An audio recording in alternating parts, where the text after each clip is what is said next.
Welcome to Science Radio, a space where we chat about culture, belief, wellness, and current events, all through the lens of faith.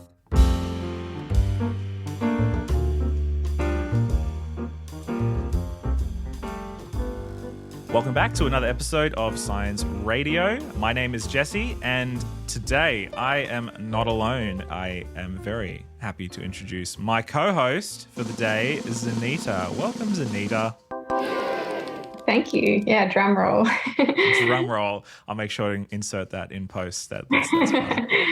Zanita, I'm super psyched because you have written for us a wonderful article in this issue of Science magazine. Would you like to tell us a little bit about it? Yeah, so I have written an article called Your Net Worth is Not Your Self-Worth, and it's all about the topic of where we find value in terms of our money. So that's what the article has been about. And so today we have a lady named Rosie, who is the CEO of Christians Against Poverty, joining us. She is going to share some practical solutions about how we can manage our money better, and also share with us what Christians Against Poverty is and what they do. Brilliant. Well, let's go to that right now and welcome on Rosie.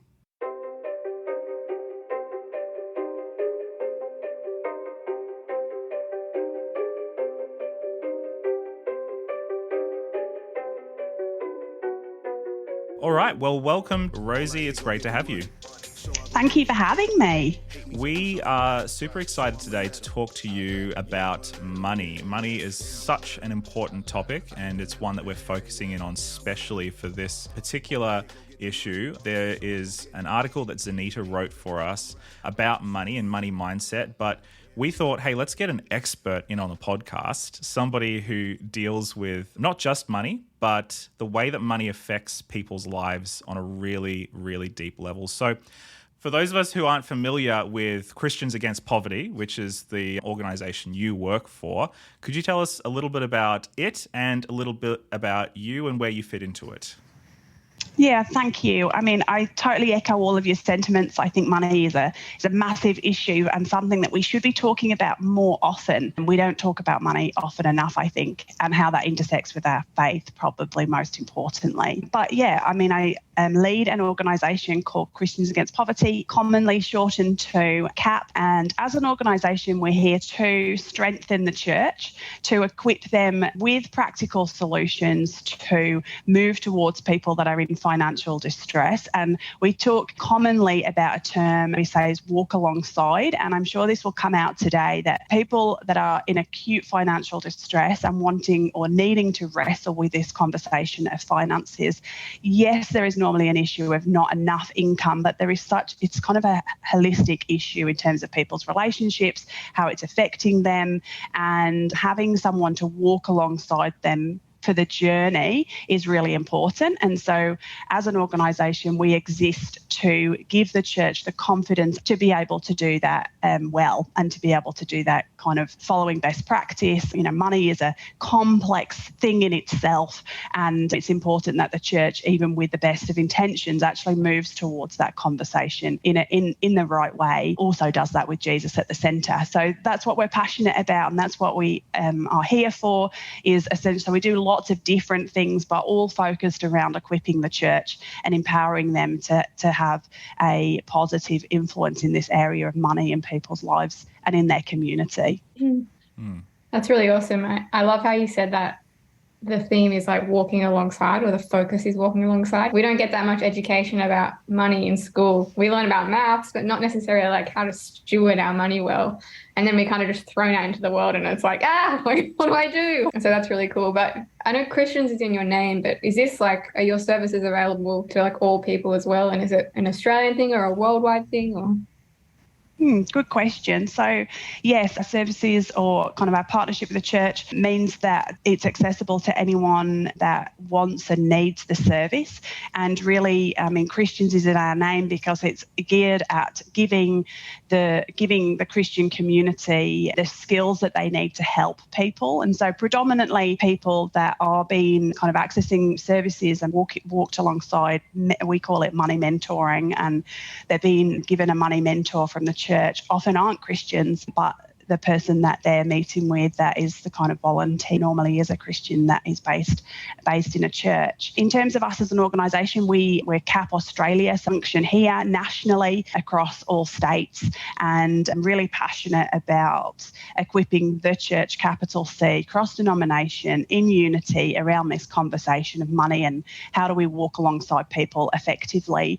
There is an international organisation, so we're also in 4 other nations, the UK, New Zealand, Canada, and most recently in the last couple of years launched in the USA. And so those, we're kind of related in the kind of sister-brother relationship and have affiliation and learn from one another, but are separate kind of entities as well. That's brilliant. And I can testify of the amazing impact that CAP has. Rosie, you probably don't know this, but I used to be a pastor, and I pastored in New Zealand. And one of the things that we had at my church, we partnered with CAP for release groups. And Perfect, yeah. It was an incredible experience to be part of that process. Very intense, but a lot of healing, a lot of freedom that happened because of those groups. So that was an incredible experience. Obviously, we're here to talk about money specifically. Can you tell us a little bit about, first of all, why CAP believes it's so important to partner with people in the space of money? I know you've already alluded to that a little bit. And also, what services do you provide in that area? Yeah, so I mean, if for any of us that read our Bibles on a regular basis, we'll know that money and our resources comes up a lot. And I think for all of us, we can probably attest to stories or experiences in our own lives where we've been in stressful situations with our own money. I know for me and my husband, certainly when we first got married, our first 5-6 years of marriage, the thing that we argued about the most was money.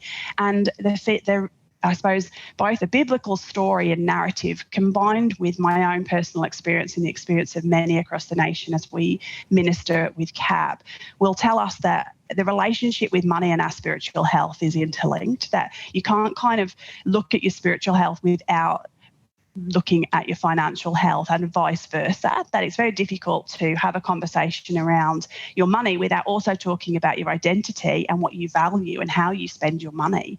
And the things that we spend our money on tell us a lot about the things that we hold dear to us. And actually, if we can actually look at our spending, it tells us normally the things that we value. Is that our family? Is it material possessions? Is it building community? Is it generosity? Actually, there's this kind of really intrinsic link between our spiritual health and our financial health. And therefore, kind of in the hands of the church, it's a really important conversation for us to be having, both within the church, but outside within the community. I think there's so much of this upside down kingdom that Jesus talked about with our finances that is so beneficial for the world, in which we're told we need certain things to be happy.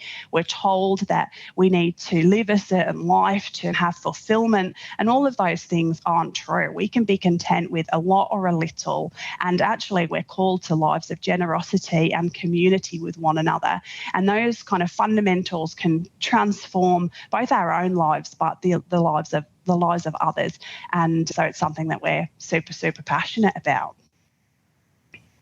So many good points. I feel like sometimes it's scary to look at where you are spending your money, because you have these ideas of what you value in your head, but then when you look at your transactions and it doesn't align, it can be confronting for a lot of people. And I think for myself in the past, I've avoided conversations or even podcasts about money because it's an issue that has brought up stress and anxiety, because I think sometimes it can seem like we have so many things to pay for that even just to save is difficult. And I think that's why there's so much fear and anxiety and insecurity around, and why it's such a big stress factor for so many people. But what are some practical things that you advise people in terms of when it comes to being wise with our money? I think one of the first things is to have someone that we can talk to about our money. So I think I mentioned this right back at the beginning. We don't talk about money often enough, and you just shared how difficult sometimes it can be to talk about money, because often there's a high stress factor. And currently, and I'm sure we'll come and talk to this in a minute about the cost of living increasing, and there is a lot of people really struggling out there. And so one of the first things is to have a conversation conversation and have someone that you feel like you can talk to, whether that be a partner, whether it be a best friend, whether it be just someone that you can talk openly. You know, how many people know how much we earn? How many people know what we spend our money on? It's not something we talk about. So that would be my number one thing. The next thing is to have some kind of budget. And I think, again, you know, kind of sounds simple. And you mentioned earlier about us not being taught things at school. Actually, the stats would tell us that not many of us have a budget. We kind of are used to, relatively speaking, this is a really wide comment to say we're used to having enough money to pay for the things that we have. And that kind of, therefore, you can actually afford not to really have a budget when you know, you kind of, something comes up unexpected and you actually do have a bit of a buffer. But ultimately, I think going back to the values conversation, if we have a budget, it means we can intentionally make decisions on where we're spending our money. And it means that we can make decisions before we spend rather than, you know, when we're in the supermarket or we're in that point of decision on how we spend. If we've actually thought about it and even further than that, prayed over our budget and made those decisions on where we want to spend our money, then that can be really helpful. And certainly when we're talking about people that are in financial distress, actually a budget becomes mission critical because actually there often isn't enough money to go around. And so actually being able to look at where money needs to go and make, again, intentional decisions on where maybe we can increase income, where we can cut back, and how we can put a system in place to save effectively is really, really important. So they're probably my two top tips, which they sound easy and simple, but probably are not, you know, kind of most people listening to this, probably they're not things that most of us have in place. Someone to talk about money with and a budget that we've intentionally spent time on, looked at and made decisions on where we want our money to be going and how we want to spend that money. Je n'ai pas l'argent pour avoir tous ces gens à mes pieds scandant, vénérant et chantant mon nom et mon talent. Je n'ai pas la thune pour t'emmener sur la lune, dire bonjour à Saturne, admirer la lagune de Vénus et Neptune. At the risk of psychoanalyzing myself, I will readily put my hand up and admit that that is something that I've struggled with, actually having a budget and probably more importantly, sticking to that budget. I've been married for 6 years and I can definitely testify that what you say is true, Rosie, that some of our biggest arguments between my wife and I have been because of money. Why do you think it is so hard for some people to, number one, actually have a budget, and number two, stick to it? What do you think are some of the issues that people have with actually doing that? I think that when you're in a relationship, that can be really difficult because you're not just managing yourself, you're actually managing different expectations and you're kind of having to work together as a team. And when we spend money, kind of you then need some kind of system in place that the other person knows that money's been spent. And so I think that's part of it, that actually we're not great at working as a team, you know, kind of, so we have to learn those skills. I think that many of us struggle to live on a budget. My answer to that would be because we don't have a system that supports it. So we put a budget together that's maybe in an Excel spreadsheet and it's on our computer, and then we go out into the big world and we've got our credit card or we've got our payment card, and we don't really have an effective way to marry those things up together. And there's lots of different solutions for that, and some of those are kind of central to kind of how CAP teaches and walks through how to kind of live on a budget. But I would say that that's like a system.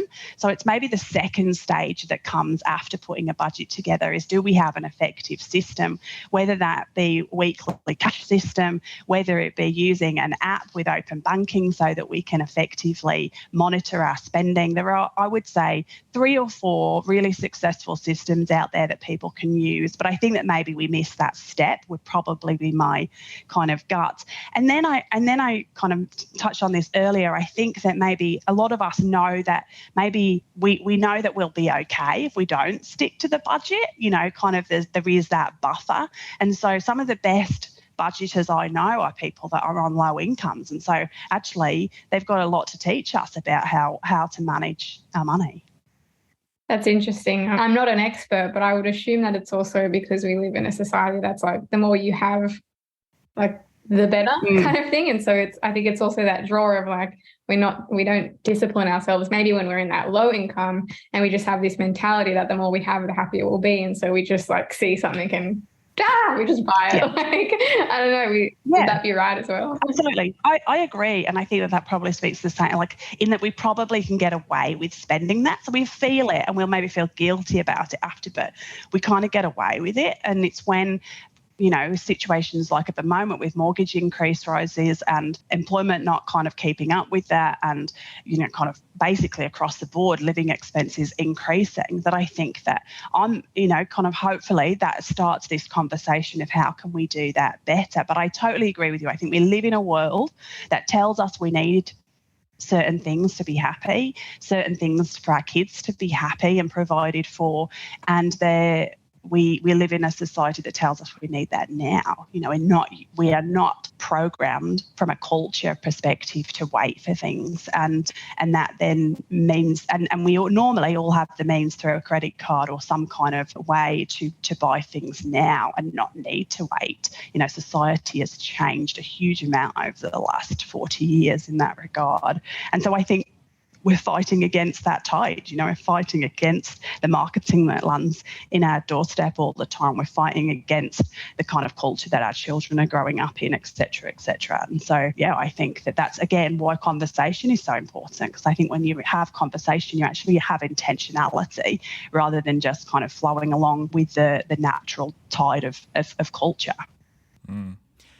On the theme of intentionality, I think we can all identify with it's almost like a euphoric drug rush when you see that thing online and you want it and it's on sale. Maybe it's not, it's on sale at a pitiful amount. Maybe they marked the price up and then they put it on sale, but you think, oh, I must have it. And then you go, oh no, it's so expensive, or, it's not in budget, but then you just do it anyway and you feel that rush. And then there's that sort of afterward, almost maybe not necessarily buyer's remorse, but maybe a little bit, oh, that was a lot of money. In terms of intentionality and discipline, what would you recommend? What would be a good place to start for people if they want to go, okay, I want to be disciplined. If I want something, okay, let's think about some good structures and some safeguards to be able to be responsible whilst also not being miserly. What would you say is a good place to start there? I would normally, if I was kind of, and we can talk a little bit about how CAP trains church-based volunteers to become a money mentor. If I was in a mentor relationship and someone said that to me, I would want to talk about kind of what it is that makes that kind of easy, that it generally the research would say that if we can have kind of 3 gateposts that you're making a decision, and make some rules around that. So in some cases it may be that actually they can have the discipline to say, I'm always going to wait 2 weeks. Like if I want something, I'm just going to wait 2 weeks. And if I still think I need it in 2 weeks, then that can make a transformative. Like if you've made that decision, I'm never going to do that kind of in an impulse thing. I'm always going to wait.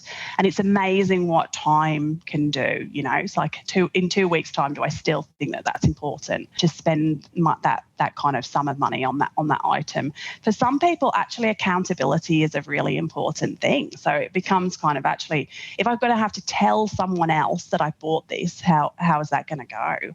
And just in that simple act of knowing that actually at some point in the next week, I'm going to have to tell my money mentor that I've spent $200 on this thing, how's that going to go? That may be really effective, may actually stop me from spending that money because I think do you know what? I don't want to have to tell them that I've spent that money. And in others, I think that it might be as simple as not having a credit card and not having that kind of easy means to money that maybe we don't actually have in our bank account. I think that also, that can be that kind of easy access to cash can be part of the problem for people. And so really there's probably not this is the golden thing. I think it's through conversation and knowing ourselves and our behaviours that lead to that. And one of the things that we encourage is talking through the motivations too. There's often something that's driving that behaviour, and for most of us we spend because there's something that we're trying to kind of fulfill, and sometimes that's a basic need. We all need a roof over our head and we all need to feed our families, and those are absolute, like, money is there for us to enjoy, but it becomes a problem when we're spending money that we don't really have. And so putting in things that can help us is really important. Yeah, I read an article on the CAT website, and it was talking about companies like Afterpay and ZipPay, how they're becoming a lot more popular. And what someone was saying, the author of the article was saying that the way that we've begun to consume is making consumption like less enjoyable. It's more convenient because we can buy it right away, but it's less enjoyable. And that process of like saving for things and delaying the purchase actually gives us joy. Yeah, I'd recommend going onto the website and reading. It's a really interesting article talking about gratification and joy and how we can cultivate joy through our spending. Because, I do think that money's there to be enjoyed. So how do we do that? How do we cultivate that and be intentional about it? But I think I can certainly testify to my own children in that regard. They get a very small amount of pocket money, and two of my children very good at saving, and they save and then they buy something, and the joy that it's taken them maybe 20 weeks to save enough to buy this thing that they've really wanted, and it's a beautiful, wonderful thing. And that's a very different thing to kind of seeing something and buying it straight away, I think. Yeah, I remember my brother and sister and I, we always had to save for things when we were kids, and I remember we were trying to save for a PlayStation, and we got like a few dollars a week, so it took us years to get this PlayStation. When we got it, it was like the best moment of our life. Absolutely. I mean, it's real, because you're actually really proud of yourself and pleased with yourself. You've done something. It's like an achievement. So that's amazing. I reckon that's some seriously good patience skills. By my face, hey, don't got time to waste, I don't need permission, I'ma do it all today, they just can't believe it, man, that's all they gonna say. See these plays up on my Spotify, that's money in the bank up on my face, hey, don't got time to waste, I don't need permission, I'ma do it all today. Let's talk about money mentorship, because you work with a lot of churches, you work with a lot of people. So walk us through, let's say, somebody's listening, they're a follower of Jesus and they want to get involved. And then I would like to talk a little bit later about if somebody is not a follower of Jesus, but they recognize, hey, I need some help in the money space. But first, so for those of us on the line who are followers of Jesus, they want to get involved somehow to help somebody else. What does that actually look like? Yeah, so as an organisation, one of the main things that we do is train people to become a money mentor. And that's recognising, I suppose, all the things that we've talked about today, in that having an intentional conversation around money really makes a difference for people. One of the main things that people would say when they're in financial distress, and certainly financial crisis, and actually interestingly spoke to a lady earlier this week who was telling me about she'd faced homelessness 4 times. And her story would resonate so much with the stories that we hear again and again. People talk about loneliness, that actually not having any money or enough money, the actual feeling and the kind of the pain of it is that I feel really alone. I don't have someone who is helping me. You kind of see this world around you that has enough, and you just feel very, very isolated and alone. And so the power of a money mentor is that you're actually offering friendship and support to someone to have an intentional conversation around money. And so essentially, if someone's listening to this and wants to get involved, the kind of there aren't qualifications, but the things that, do I love people? Can I walk alongside someone? Can I have an intentional conversation around money? You certainly don't need, a background in finance. Having life experience with your own money to talk about is super helpful and useful, because the things that we talk about are people's money story. Actually, how was money handled in my household? Was I ever given money? What's my previous experience, and how has money both been a blessing in my life and where has it not been? All the way through to practical things like building a budget, putting a system in place, and then walking through that journey. If there's debts, then actually can we start repaying those debts? If there are kind of things that we want, kind of goals places we want to get to, can we set some goals and start walking towards those together? And a money mentor can do that in the context of, kind of the church.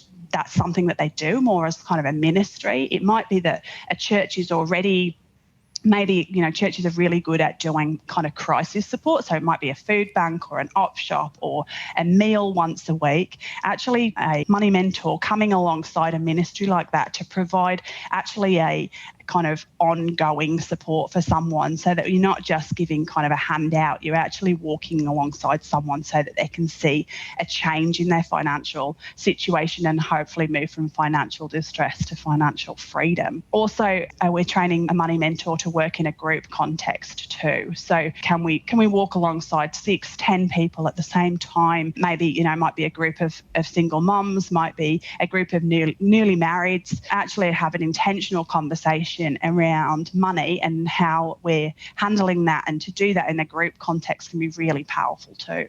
Do you tend to work with individuals or churches? What's your method? How do you do that? Yeah, so we really want to work with a church rather than just an individual. And that's mainly because we want, for us, and we've talked about this today, the context of money should be done in community. And ultimately, I think that we talked about people in financial distress. Actually, what they need is community. So while a money mentor can be really powerful, actually kind of coming within a community of people that can help with other needs and holistic kind of care, that someone's actually been welcomed into the fabric of a church is really important. And so Kat wants to have relationship at a partnership level and feel like we're partnering with a church to do something significant together. And then within a church, then obviously people kind of nominate themselves to become a money mentor. And the training for that is online, self-paced, and so relatively simple. Currently takes someone around 15 hours to do that online. So yeah, it's flexible, but is proving really fruitful. And we'll make sure at the very end that if people want to know how to get signed up with your church to do this, we'll make sure that we get that necessary information out there. But I'm also wondering, on the flip side, if you're not a Jesus follower, but you recognize, hey, I need a little bit of help in this area, how can they access your services? Yeah, the best way to do that is to head to our website, and there's I need help form that you can complete on there, and you can give your details and one of the team will be back in touch. And what that will do is we kind of then know where our money mentors are and hopefully can match people up. And right now, I will kind of say this because I think it adds to the need for money mentors. There are a lot of people that need help at the moment, and more people feeling the kind of financial pressure. And so quite often people are reaching out for help, and we don't have a money mentor that's available for them. But however, if they reach out, if people fill that form in on the website, we always will call that person back and again have a conversation, which sometimes is helpful in itself, and also have access to look at other services and what else in their area can be helpful. So we'll always kind of be able to respond and do something. But ultimately, kind of what we want to be able to do is to match people up with a money mentor. Your company, correct me if I'm wrong, but your company has the motto, start the conversation, end the shame. Yeah, that was a campaign that we ran earlier this year. Yeah, absolutely. And shame is a huge issue, and something that, kind of when we're in financial distress or in financial difficulty, actually asking for help and having a conversation is a big is a big thing. And the hardest thing is to ask for help. The hardest thing is to say, do you know what, I'm actually in deeper and I don't know how to get out of this situation. And our natural instinct is to kind of carry on and hope, that we can get out of it ourselves. And actually the best and most effective thing to do is to ask for help, but the hardest. And so often that's the thing to really encourage people, that the best thing that you can do is ask for help. But we recognise that is really a difficult thing to do. But the team that take and those inquiries know that, and will kind of, it's a friendly place to ask for help. Well, I think there is an elephant in the room here, and we're all feeling it. We've all felt it over the last few months. The rise in inflation, especially here in Australia, but also certainly in New Zealand, has been a really, really stress pain point for every single person, I think, whether that's just, at the fuel bowser or whether it's, trying to buy a lettuce at Woolies. What are you seeing over the last few months? I'm assuming that it has made some pretty significant waves with CAP. So what have you been seeing over the last few months, and what are you seeing into the future with the inflation crisis that our country has been going through? Yeah, I mean, I touched on this when we were talking about people that need help, but we're certainly seeing more and more people that maybe haven't experienced financial distress before, feeling vulnerable, and people that maybe have always been in a position where they've not got a lot of money, but they've kind of gone from not kind of being good at budgeting and kind of managing things to feeling like they can't pay their bills. And that's really, really hard, because actually it's not easily solved, in that you've got, often people with some sort of employment, but probably not enough, or certainly, their hourly rate isn't enough to cover the current increases in their expenditure. And then kind of alongside that, we'll all be very aware of kind of, let's call it the housing crisis, in which we've not got enough housing here in Australia, which is driving the rental costs up, and meaning that if you're on a fairly low, even to middle income, that getting a rental in the first place is incredibly difficult. And so we have more and more people here in Australia being forced into homelessness than ever before. And I suppose you can look at that and think, okay, well, it's really bleak and sad, and it is. Kind of you put yourself in that kind of situation where maybe you've got a family in a rental that can't stay there and know they can't afford to stay there, and they're being forced out. There is an opportunity for the church to be the community for people like that. And it's going to require a bold, innovative, brave church response, I think. But ultimately, I think as Christians, we're called to share our possessions. And I think that Australia is a very wealthy nation. And the reality is, I think that actually if we were able to see our wealth as something that we can be generous with and share, kind of share our homes and our possessions and have people around for a regular meal, that can make all the difference to families that are really struggling with their food bill. If they knew they had a hot meal every Friday at someone else's house who can afford to do that, it could absolutely change from having a budget that balances to a budget that doesn't. And so I think that there's two sides to that story. There are more people struggling than ever before, and almost by the week. I mean, next week we're expecting another increase in the interest rate, and so for people that are owning their own home, I think there's going to be another wave of people really feeling that. And then I think within the church we need to be asking ourselves, okay, well, how do we deal with this together? Kind of as community of believers, and what should our response to this be? And I think that there are many things that we could be exploring as the church to answer that question. Something you touched on a few times was this idea of having values, and I think what you just said, like talking about generosity and sharing things and community, that comes down to our values. Can you talk a little bit about like how we figure out actually what our values are around money? Because I think for a lot of people that's a foreign concept to think about.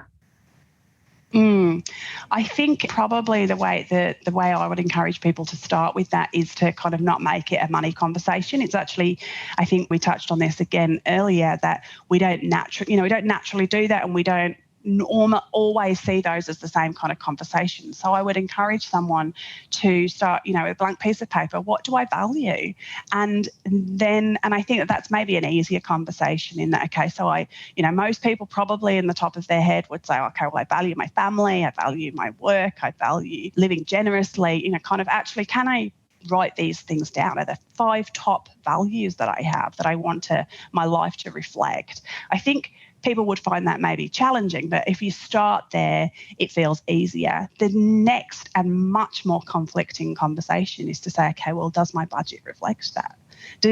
How does the way I spend my money support those values that I've just kind of decided are the most important things for me, and how do those things align, and are there things that I need to change in my budget to bring that better into alignment? And I think that, while there are a lot of people struggling at the moment with the financial pressure, there is a whole nother side, I think, of society that does have plenty. And there is a huge call personally, kind of for Christians to be more generous than ever in this cultural moment. And I think that's something that I really want to touch on. I think it's so true. It has to start at an individual level. We can't necessarily always change the world right away, but we can change ourselves. But there is a reality that I am seeing as a churchgoer, and I think COVID has definitely contributed toward this. There are fewer people, I think, now than there were 2 years ago physically attending church. And of course, we have electronic giving, and we have a lot of different methods by which people can give. But there is a trend that I've noticed of a decline in generosity in the church. I'm not sure if I don't have data on that. I don't know if the data that you have backs that up, but I do know that we spoke to Tim Costello a few months ago toward the beginning of the year, and he said something really fascinating, that Australians have always considered themselves to be a generous people, but the OECD data is indicating that we have that perception, but the reality is not the same. So what are you seeing in terms of the generosity trends in churches and with Christians? And is there a way that we can inspire greater levels of generosity across the church? I hope so. To unpack all of that question, I think I don't know any stats other than some kind of things that sounds like Tim Costello shared with you about kind of general Australian trends, but they're not necessarily church specific. But I can tell you from the many conversations that I have, even personally as an organisation with church here, we talk about the kind of noise that you hear. So it might not be statistical, but ultimately I think nearly every conversation I have with a church leader would say that their giving is down and they have less. They're managing this competing kind of priorities of the staff that they have and the outgoings and a building, and kind of it's a massive pressure on church leaders, is this kind of wrestling with leading in faith and managing a much tighter budget than they've had previously. I can also tell you that nearly every conversation I have with not-for-profit Christian CEOs tells me that income is down across the board from, even our own store. We've got less regular givers, kind of declining year on year over the last 3 years since COVID, and that is not an unusual story. And so that tells us, I think, as a noise without any stats, kind of on a big picture, that the people are giving less than they were. And so we have to ask ourselves, well, why is that? I think we've talked about the cost of living increasing, and therefore, there are very real pressures on people, and therefore I think that there would be a good number of instances where people are having to pull back on their giving, and that probably would be the right thing. However, I do think there is probably, kind of a whole nother myriad, that we've got a story, I suppose, a narrative that we listen to, that cost of living is going in one direction and the response is fear. And the fear is, I need to provide for myself and I need to hold on to my possessions because who knows what's going to happen. I may in the future need this pot of money that I have. In the future, I may need to, kind of look after myself. And actually, the Bible teaches us a completely different narrative, that God will provide for us and we don't need to worry about tomorrow, that actually our response to the financial and kind of the cultural moment that we're in I think as Christians should be to lean to a greater extent into generosity, because we don't have to live a life of fear, and therefore kind of we live in this kind of, I don't know, conundrum, in that I think that some people might be listening to this and think, I give generously, I give everything I can, I can't give any more because, I don't even know how I'm going to feed my kids tomorrow. And to them I would say, God would also say to you, it is okay, kind of living generously can look differently for all of us. It's a heart thing and not a kind of material thing. But I think there would be many people listening to this that maybe our response we are fearful, I think we would be not being honest if there were any of us that probably weren't fearful about our own financial situations on some level, whether it be, our super or what's going to happen in 10 years' time when, for me, I'll be having kids going to university and, you think about those things, and there is an element. But I think God calls us to a life that is different to that, a life that gives generously in the face of even not knowing where that money is going to come from for the future. And I certainly think that for Christian organisations like CAP and for the church more broadly, we need people to be giving more generously now than they maybe ever have done before, to kind of lean into that space. And I think we find spiritual freedom in that place, and maybe kind of a new era and a new freedom that we need as a group of Christians anyway. I love what you're saying there, that we don't need to have fear, because I think that's something that so often comes up whether we're Christians or not. And I suppose that they say that our mindsets around money are formed when we're children, hence why we just find ourselves in these places probably of fear and stress. Can you touch on that a little bit, of the importance of a mindset around money? Yeah, and just to echo, I agree with you. I think that all things would indicate from a research perspective and also from our experience that our kind of our previous experience with money and how money was handled in our households as we were growing up is a really important conversation to have. It's actually where we start a money mentor relationship, is to talk about that, because it is so instrumental in the way that we view money now. And sometimes we don't see it through that lens. So, kind of actually realising that we, had parents that did this with money and thinking, oh, actually, that's one of the things that I've really struggled with. And sometimes we go the complete opposite, and just having that conversation can be really helpful. Our mindset, I think, is really, really important, and actually being aware of what our mindset is. And so we've talked about this already, but the talking that through can be really helpful with someone, because sometimes we don't see that ourselves. So having someone ask us some key questions about kind of why we do certain things with money, or why we feel certain ways when we do things. So, sometimes we might feel fearful, or we might feel guilty about a certain thing that we do with our money, and then kind of being able to unpack that, because it's normally 2 or 3 layers down that we might find a mindset that needs to shift. And then it takes time. We all know that changing a mindset is not something that you just kind of decide. But again, through the context of a money mentor, it's the kind of thing that you can talk through over time, and you kind of keep coming back to, and it becomes a dialogue. And over time, I think we can change. Never been so lucky, I can have it all. Can I simply ask you where you get this money from? Money.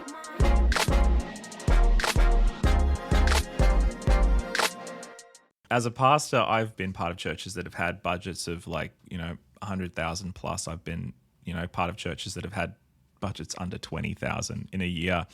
And I'm assuming that you work with churches probably at the very bottom of that scale, all the way to way beyond millions and millions of dollars in their annual budget sort of thing. But when you see really, really big churches, spend lavish amounts of money on big things, whether it be the auditoriums, whether it be, the expensive speaking tours, whether it be whatever the case may be, and, not to name anybody out in particular, but what goes through your head as somebody who works with people and with organizations at the very, the very broad spectrums that you deal with every day?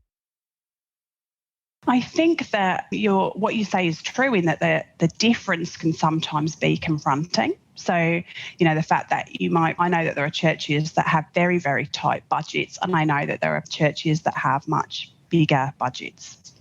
And knowing the conversation that we're wanting to have with churches around moving towards people that are in financial distress, and how as a church do you grapple with both the conviction to serve the poor and to walk alongside people in financial distress, but actually act that out. I think that I would say that the conversations across the board, like, you could have a church that's spending, a lot of money on other things, and then have a real appetite for moving towards serving the poor, the same as you can have a church that's not spending that much. So it kind of feels like across the spectrum we have conversations. I think to speak to your question about how it makes us feel, kind of when churches are spending money on big things. The thing that came to mind was, again, about values. And I think sometimes it's easy to judge and kind of, our own human condition, what are they spending money on that for?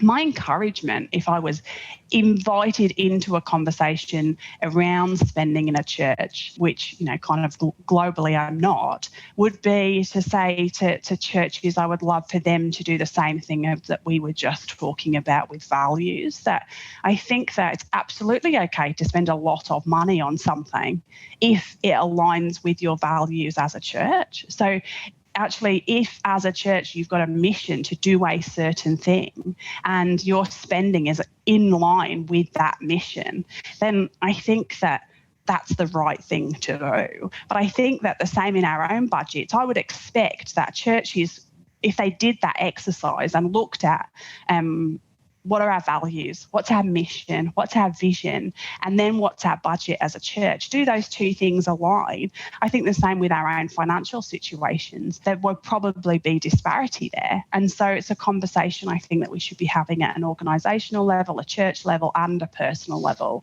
is to say, does my spending align with my values? And if it does, I don't think it matters on the size of the budget and how kind of much money has been spent on things, because there's intentionality about that spend. It's an investment into a result or a mission that you've decided upon. But if it's spending money on something that's not aligned with that, then I think we should be asking ourselves questions about it. So many nuggets, Rosie, that you've given us. I've written down a few notes for myself after this, but I'm just conscious of time. Where can people go if they want to either become a money mentor, if they want money mentoring, or if they just want to learn more about CAP? Yeah, I mean, the best place to go is our website, and so that's capaust.org,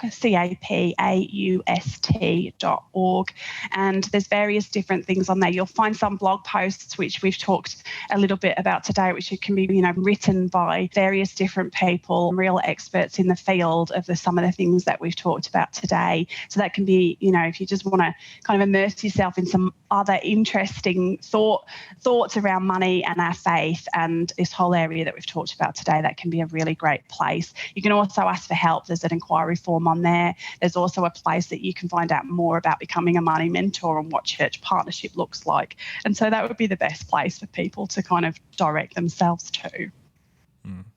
Brilliant. Hey, Rosie, look, we really, really appreciate the time that you've spent with us today. No problem. We love CAP. We love the work they do. And we just pray that you guys will continue to serve the church and impact lives for the kingdom. So, yeah, thank you. Thank you. This episode was based on an article appearing in this month's Signs of the Times magazine. A print subscription is $28 a year, or just $14 for a digital subscription. To find out more, visit signsofthetimes.org.au.